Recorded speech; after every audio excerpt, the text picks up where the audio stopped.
Good morning and what's up mga idol. Magpo-food trip na naman tayo ngayong umaga. For today's video, may sinangag pala ako dyan mga idol. Saka longganisa na skinless, saka pritong itlog. Yan pala yung iba mga idol. Kumuha lang ako ng isa para ulam ko ngayon. Almusal. Mga idol, samahan nyo ako. Siyempre may tubig ako dyan.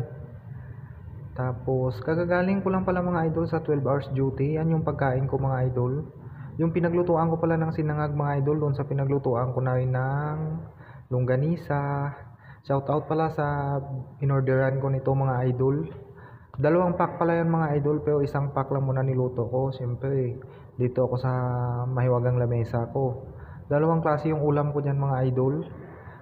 Pritong itlog, tsaka longganisa. Siyempre, ang bagay niyan is sinangag. Shoutout to all followers pala, especially sa Ganjus team. Especially kayo kay si Sian Python. Bye!